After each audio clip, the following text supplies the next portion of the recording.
everyone who's ever watching and whatnot. Today I just want to talk about my experience with goth and gothic culture growing up and to what I know from also doing research in my senior year in high school and whatnot.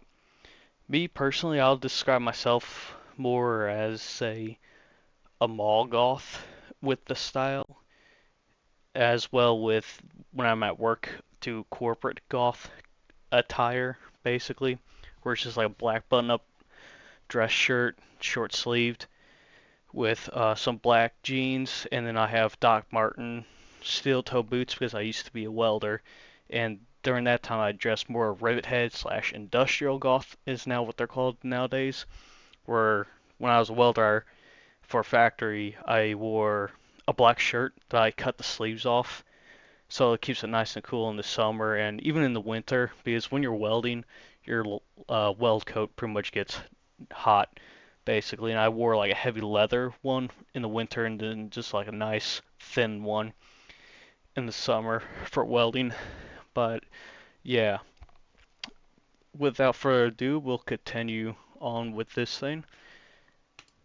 And we're going to start the whole goth culture way back in the Roman era because, yes, this is relevant to how goth culture pretty much started all the way up to modern day. So the Goths were Germanic people during the Roman era that have sacked Rome and whatnot. And you're probably wondering why I have a Roman over here. Is one, because it was during the Roman era, and two, the Romans said that people who were cultured were like the musical ones. So if you had music, you were considered cultured. Like your culture, like your people were considered cultured and whatnot. So just like the goth movement as of today and back in the 80s, it was based off a music movement of the post-punk era of the late 70s, early 80s, and kind of died semi as quick as punk did a bit, but more on that later. And unfortunately for us golf guys and whatnot, I couldn't find a goth Wojak meme, so I only could find this one. But yeah. So moving past the Roman era is now. Oh shoot! I just realized. Oh no, it's probably on the other one. But anyways, I'll get to it if it's not. But moving into like the 12th to 16th century Renaissance era and stuff with France is now we have Gothic architecture. And going back to the Roman era, the reason why this is called Gothic it was because people back then associated these little arches right here, up here, and you could even see it in the windows, those arches, they associated them with the Gothic huts that the Germanic tribes of the Goths used to live in. And so at this time, Gothic was pretty much synonymous with the word barbaric. So even today, it's like, oh, like you can still use that as like a say a slander and whatnot, like go away you goth or like go away you barbarian, or they're acting pretty barbaric or that's pretty gothic, kind of just dark, strange slash kind of queer, not queer as in gay, but you know like as in strange, pretty much. So yeah, so you have like these barbaric looking huts, and if you even look at like old Viking homes and whatnot, how it comes up to like that point. And okay, I think I forgot to add it. But, okay, so I forgot to add it, but the painting American Gothic, the reason why it's called that is because the window in the background, you'll most likely see it on my thumbnail, but the window in the background, that farmhouse, the reason why it's called American Gothic is because that window of how it has an archway in it, and it looks like one of the old Gothic barbarian huts. And moving past the Renaissance 1600s now to like the 18th century and stuff, or not 1800s, or 1600s, 16th century, from 12th century to 16th century Renaissance and stuff, we're now moving into say the 18th century, 19th century of Gothic literature. And over in England, we have Mary Shelley's Frankenstein, um, Bram Stoker's Dracula, and in America, we have Edgar Allan Poe with this the start. There's other writers like Edgar Allan Poe that are within this subgenre called Southern Gothic, which is an American thing, uh, which is like the American Gothic painting. But Southern Gothic is its own thing as well, where it's mostly focuses on decay and the past. So if you ever travel, like say out west or in the Midwest mainly, where I live, is whenever I drive home, I go through like fields and whatnot, and you see these old barn sheds that are like dilapidated and decaying and dying pretty much, and that will be modern day Southern Gothic stuff because it's kind of you have a fascination with the past and how things used to be, basically with Southern Gothic stuff. So I think that's kind of cool. And even if you just look at like old dilapidated barn sheds, you could easily see like a whole bunch of like Nosferatu, red like those kind of vampires just boogieing down there, listen to like music and whatnot, and all you see is their silhouettes and their red eyes basically, and they're listening to some messer chops and whatnot.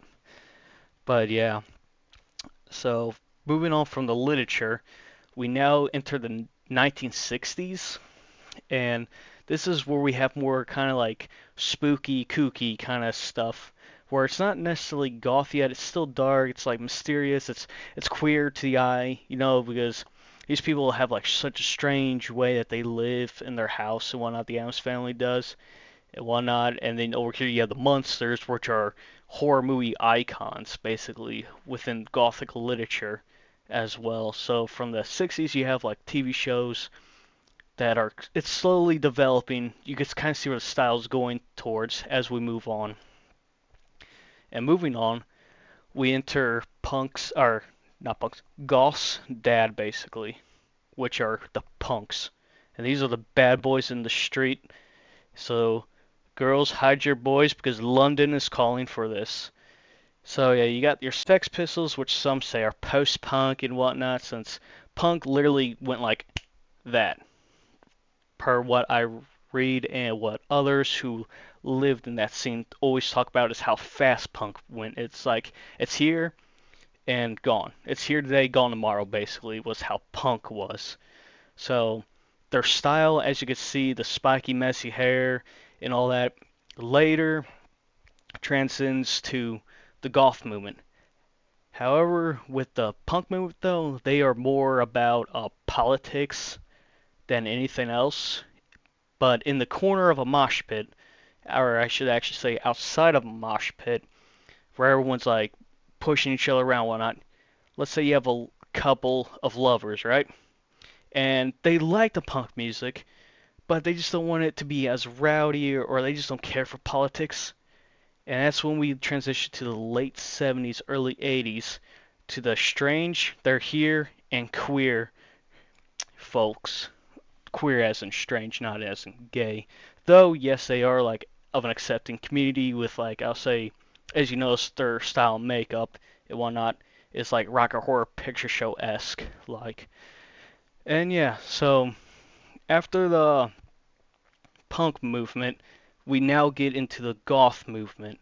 And with the goth movement, you still have reminiscence of punk styles, of like the leather coats, the spiked hair. It's just more now, instead of being as political, it's more mellow and more kind of dramatic music about love and why don't people get along kind of stuff, where it's not as politically influenced as punk was. This is just more meadow, singing about love songs, like your cry boys, basically. And yeah, if you are, say, goth and you still kind of want stuff political, and I know some of you guys are going to be like, oh, that's not goth because they are actually considered post-punk. Oh, they're not goth because they're, no, not them. They're not goth because they're considered dark wave slash new wave. Well, listen here, motherfucker. I dare you to point out who's a rivet head here, who's a death rock person here, who's a goth person, and who's post-punk.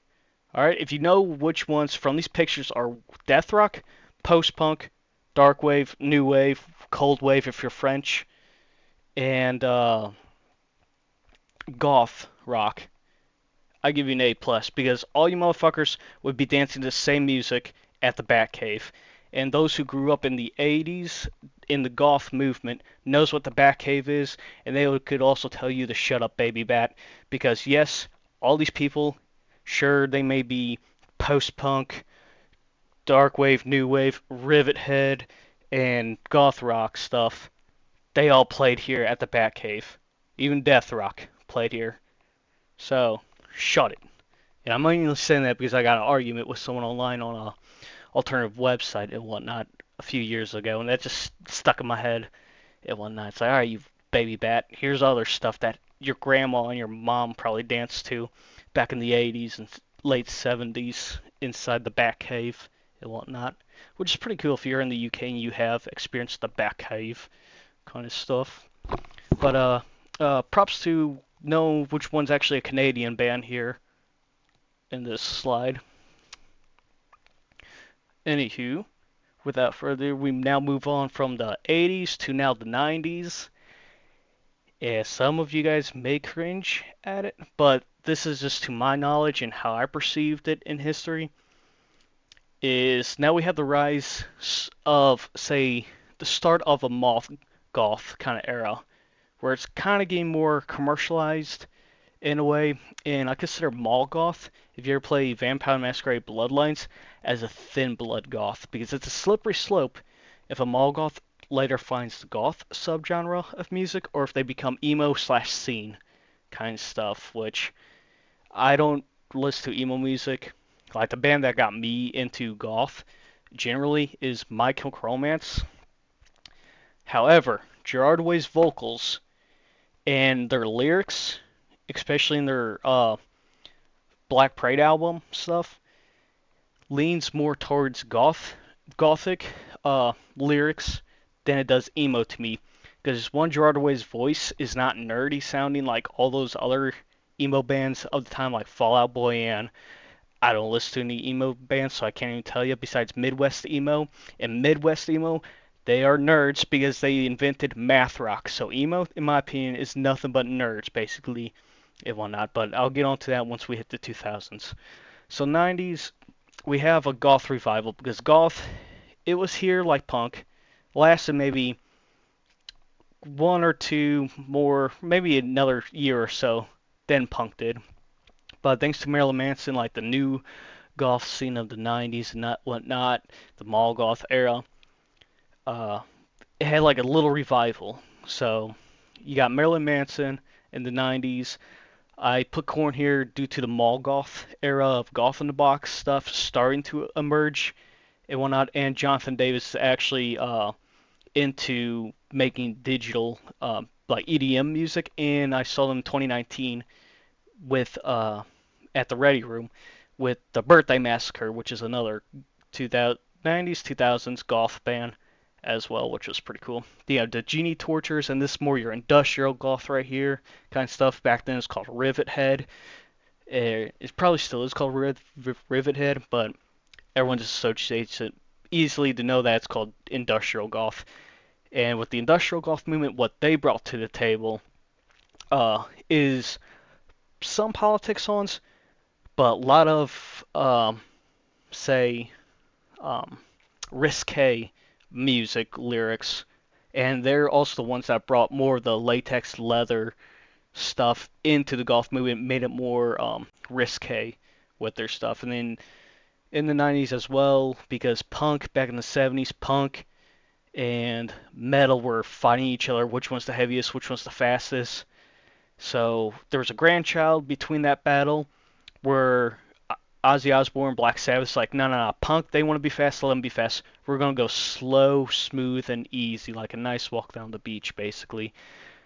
And that gives us goth metal, basically, right here. It combines pretty much both the goth punk aspects of style and lyrics with the slow, melodramatic heaviness of doom metal slash Black Sabbath type metal, which later becomes doom metal, to combat the speed of punk at the time. So, due to punk, metal went two directions. We got our speed up and try being faster than them, creating speed slash thrash metal, or we could slow down, create a whole new thing, and that's where we get doom metal later transitions into goth metal. And yeah, so from here, from the 90s and moving onwards to the 2000s, what I grew up in is now the full-on mall goth, to where we no longer have, well, we still have industrial goths, but now we have a new goth on the block called the cyber goth and whatnot, and their like aggro tech is like more their kind of music. I also do enjoy aggro tech. Uh, if you are interested and you're kind of just wanting to experience some of the goth kind of stuff, a great video game that you can get on Steam, I prefer to get it from GOG.com, is Vampire the Masquerade Bloodlines, because it gives you that early 2000s feel and early 2000s mall goth to like goth at the time attire and aesthetic. Even the music in the game is within the mall goth slash goth community, because they have Tiamat, Chiasm, Genie Tortures, just to name a few that are in it. And with the mall goth, like I said, it was a slippery slope, is because during the time of Hot Topic, you had shirts like Michael Cromance, Marilyn Manson, and Korn and whatnot. Korn, I'll just say, is like the middle sheep, is the thin blood and whatnot, just because it was in Hot Topic and in the Golf in the Box at the time. So with that, same with Rob Zombie as well. Just all those kind of like gritty, dark things. Even this one band called Kitten, I believe it is. They kind of sound like it, but they look the part of like the 90s, early 2000s mall goth kind of style, where they have like the black hair, red stripe going down it, maybe like a this color red shirt on, black pants, and maybe combat boots, or just messy Converse kind of look, where they look like they smell like BO with cigarettes and alcohol and perfume all in one kind of thing. Right here, you could even see Bauhaus, which is an actual goth band. But anywho, with the mall goth, which is mostly my attire whenever I'm not working and whatnot, and is is a slippery slope between emo and finding the golf community.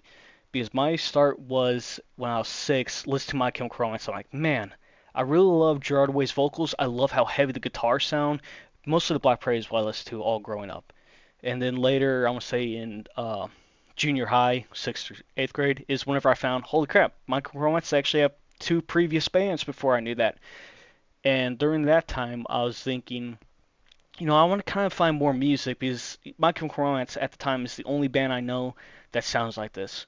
So I type in bands that sound like My Chemical Romance, and they bring me Fall Out Boy. I'm like, I can't stand the vocals. They bring me um, Falling in Reverse. Can't stand the vocals. Can't stand the lyrics. It's too immature. Sounds like high school ramblings. And this is me as a kid, to like grade school. I'm like, nah, this sounds too cliche. This sounds like just a stupid Disney Channel, boo-hoo, you didn't have sex with me kind of thing. I want something that's deep, like emotional, like how My Chemical Romance, The Black Parade was, with each of their songs, where Gerard Way's vocals were like on point and the music was on point, where it's not like, Janie didn't F me today, so now I'm going to rant about how bad her boyfriend is. That's what emo sounds like to me, alright? Goth, to me, sounds more sophisticated. It's like you're sipping fine wine, I would say, because with how the vocals for Elodie Adams, Susie and the Banshees, Darling Violetta, those, and Birthday Massacre, those female vocalists have great voices. It's like sipping on fine dining wine and whatnot. I consider goth music like a wine. Emo and punk is just like you're shotgunning beer. You're just there just to get wasted. You don't really care about anything else like the vocals, if it sounds good or not. But with golf, if you listen to Darling Violetta, Elodie Adams, Depeche Mode, specifically the song Precious, no, I'm trying to think. It's my favorite song on there. Um, Depeche Mode, is it Precious Things? Let me look it up real quick. I'm sorry. Yeah, yeah. The song is called Precious. Yeah. So if you listen to like Depeche Mode, the song Precious, because that is another considered goth band and whatnot, besides The Cure, back in the 80s, Depeche Mode could linger into goth because they have synth and whatnot. And that's what the goth brought to, was like the whole new wave, cold wave, dark wave. um, death rock vibes and whatnot. But yeah, so to me, Gerard Way's vocals is like, okay, that set the tone for what I like. That's my standard. If it can't, like, that's what you have to meet or beat. So then in high school, whenever I finally got better internet and whatnot, our house did, and our school's got like Chromebooks and whatnot, I started exploring more, and that's where I found like uh, Depeche, Clan of Zemox, Depeche Mode, and just their vocals and whatnot are just so good. So from here, from the 2000s, I don't know what it has in store for us next. Uh, and whatnot, I'm just here kind of being like a chronicler, explaining my history within the goth scene and growing up around goth stuff because my one cousin, she was into that this type of goth stuff, so that also kind of set the mood for like the style and whatnot as well, which is pretty cool to think about, just reminisce about. Which reminiscing, we could go back and say that's kind of Southern Gothic because we're looking at decay and thinking of the past and whatnot. So that is also pretty cool. So my final slide is for if you're on edge, and I kind of lazily made this because I kind of gave up because there's just so many great bands within the goth community that is still there are actual modern bands as well that are still being made to this day that I just listen to on Spotify like whenever I just put on playlists. But if you like pop music and whatnot, I suggest you look up Ominar or Elodie Adams, which I believe I have her under like the metal slash sophisticated metal, because once again, prog metal and goth rock kind of intertwine with each other, in my opinion. But yeah, for like your metalheads, Marilyn Manson, Typo Negative, if you like more of the slower melodramatic music, definitely Typo Negative. If you love, and his vocals are good, Peter Steele's vocals are really, really good. Darling Violetta, another beautiful uh, vocals as well. The Gathering is awesome. Strange Machines, great song. And what I love about so these right here, I have a three women lineup. All their vocals kind of clash with the music in the background, like the instrumental parts, the instruments. So it's like, especially with Elodie Adams, "Born to Love You," that song, because you got her vocals, which are very, very great for like an opera. Like if you ever listen to like prog metal, or if you know what I'm talking about, you know what I mean. But her vocals at the end, towards the end of the climax of like the whole song, where she's like really saying that she feels it now that she actually does love the person. It's like the music's trying to silence her. It's a beautiful battle within like the goth community with their music. It's like the instrument battling the vocals, combining to make something beautiful, kind of like the color of violet, the color violet, where it's like a bruise color. Like you get like weird black, blue, and red bruise, and it makes that violet color. It's just like that's kind of like a weird, beautiful thing that goth does. It just makes like a bruise of music. Um, yeah, so like I said, I lazily made this for your country. I have listed some Southern Gothic rock bands like Nick Cave and the Bad Seeds, which was an 80s band. Me and That Man, My Church is Black, that song I like from them a lot. And the band Oh Death, a song called Herd or Black Dress, or two that I could name off the top of my head. For Nick Cave and the Bad Seeds, you probably have heard one of their songs from Peaky Blinders, the Red Right Hand, ding. That is Nick Cave and the Bad Seeds uh, from Peaky Blinders, which, going back to Peaky Blinders, is based in London or UK, and that's where the music goth scene started, was of the UK and whatnot. So I think it's kind of cool how goth, starting um, way back in the barbarian times, comes full circle because the German people, they made modern day England with the Anglo-Saxon Jutes. That's why it's called England, because it's angled land. So that's England, which started the musical goth movement and whatnot. They made the Franks, which is like modern day France, and modern day France or France started the Gothic architecture movement. So that's another German tribe.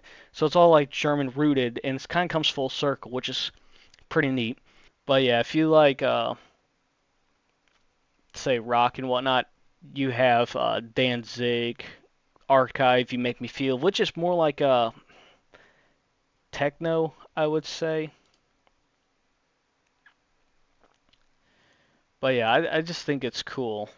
Just looking at goth, if you actually just do a deep dive of it too, uh, it's just pretty neat in general. But yeah, so my experience with goth was basically listen to My Chemical Romance when I was 6, try to find similar songs. The songs that were suggested were that emo stuff of the time, and I can't stand their vocals. And more so, I can't stand their lyrics at all. It's just high school ranting, basically.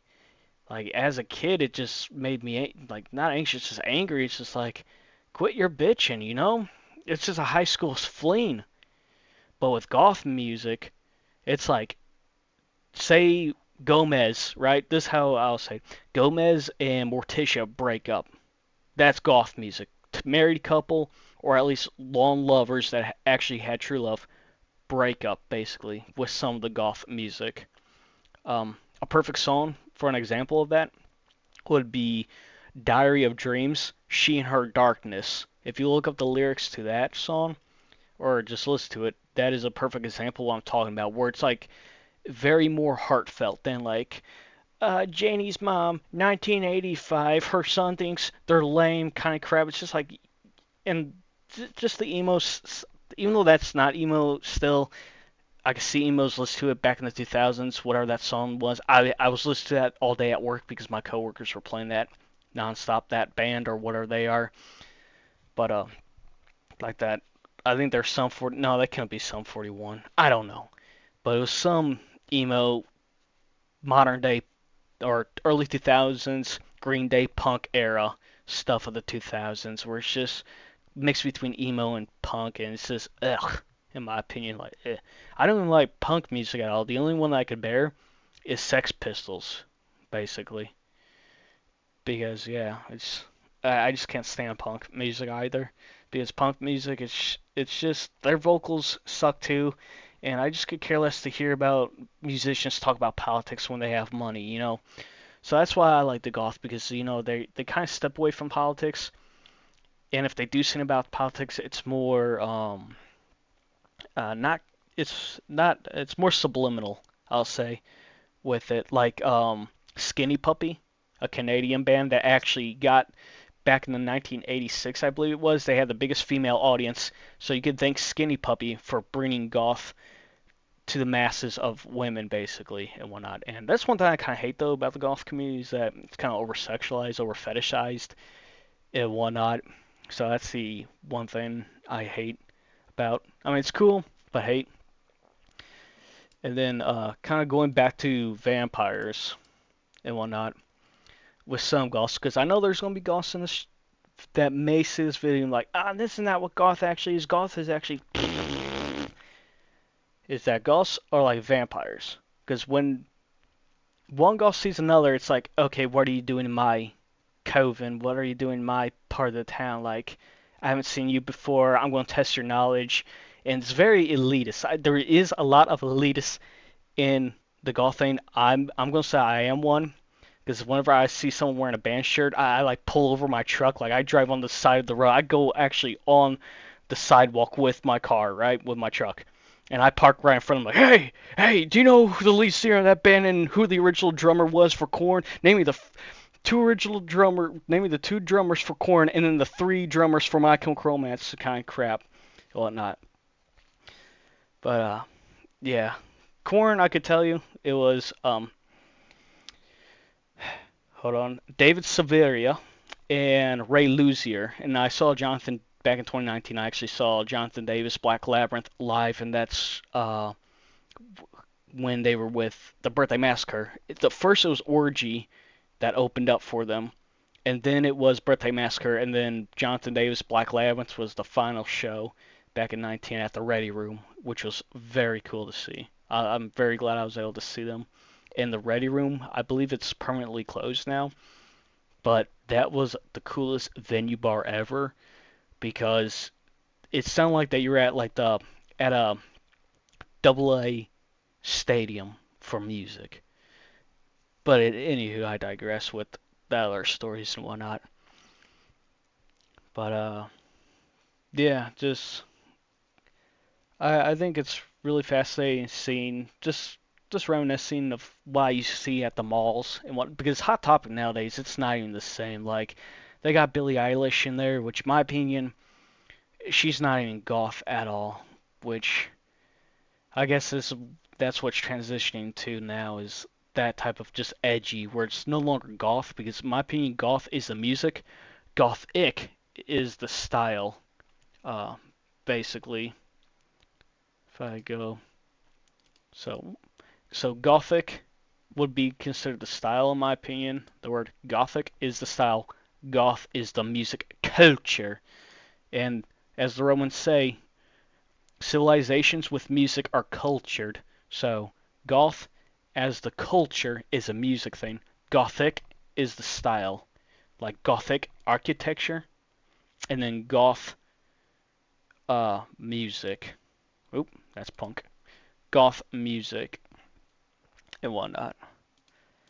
But yeah, I'm lucky enough to have been. I claim myself as a baby bat, which is a term within the golf community. I know some ones like, oh, he still uses baby bat. He's a poser. He's just. It's like, so what? It's just a fun term, you know.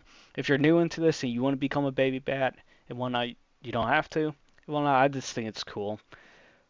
I think it will just be cool too, just to hear um, someone who's from the 80s and even grew up in the 90s to experience it, just to hear their experience with it. Because my experience was mainly like going to Hot Topic and sitting, like just walking in there and then having someone that looks like this, except with an actual shirt on, walk past, but like the exact same style, just walk past pretty much. And it's like that either they have over fragrance or they're going to smell like cigarettes, mainly the women.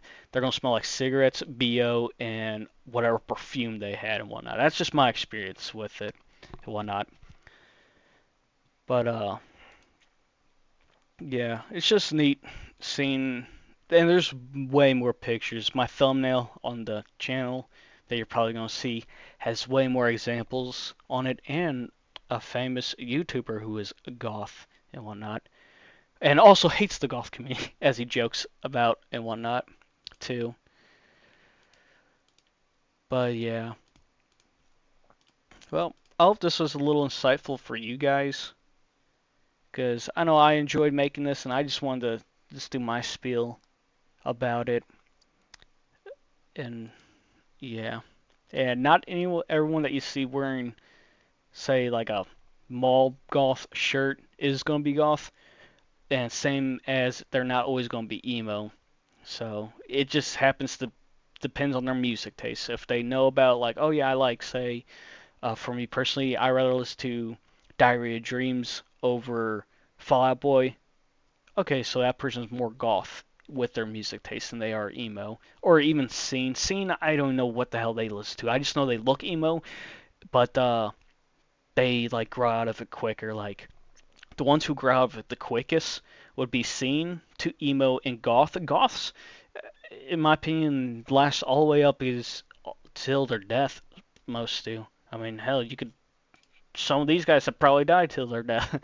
But yeah, no, I mean, in general though, from what I've seen, like from YouTube videos and just some Snapchat videos of those stupid makeup ones where they transform people from alternative look to preppy look or preppy look into alternative look. And I think that one's the laziest where they turn a prep person to alternative because all they gave them was a black shirt and a wig. It's like that's not even fun, in my opinion. Like just go to a thrift store, like just cut up a shirt and put something on it, you know, because that's one thing I need to do in my wardrobe is more custom shirts like that. The only ones I have custom is my Chemical Romance and corn one that I cut the sleeves off, and then just plain black shirts that I cut the sleeves off as well. But what I would like to do is find a nice red shirt like this color of red, cut the sleeves off that, put a few holes in it, and then have a long sleeve black shirt, and then cut like that's kind of like extra long in the sleeves, cut a thumb hole for it, and then put the red shirt over the black one. So it's like this red shirt with like say bullet holes in it over a black shirt. I don't know, it just kind of looks cool, like a weird goth ladybug look to it. I think that'll look pretty cool. Definitely wear that towards the fall and springtime when it's just like hoodie season. Where instead of wearing a hoodie, I'll just wear that. It's like a cut up red shirt, short sleeved without the sleeves, over a long sleeve black shirt with thumb holes that you DIY do. And that's what's also cool about the goth and punk cultures. Before it became a goth in the box stuff, it was all DIY, make it your own, basically, with it. Or don't even wear a shirt, basically, too.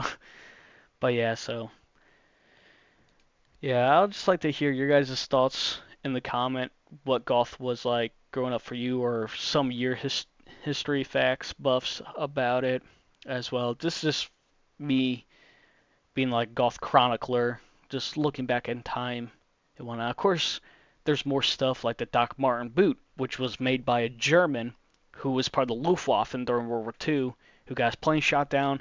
Anyways, he took the stuffing of the plane, made the first Doc Martens, got patented over in London, another German, where the golf movement started and stuff. But yeah, and then if you want to be golf but you don't care for the makeup at all, you could become a rivet head or an industrial goth where it's more masculine and whatnot. The skinny puppy, I'll say, is a perfect example for it because they don't wear like the makeup like the death rock does, or like the new wave trad goth does, or the dark wave or the goth rock does. They're not as feminine looking cryboy. They're like gritty.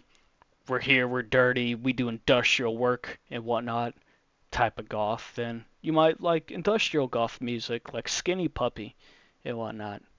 And then obviously you may even like Marilyn Manson stuff too. But yeah, so that's all I have to say right now for the goth stuff and just me growing up in it. And yeah, kind of rambled on there, repeating stuff, but I have fun just talking.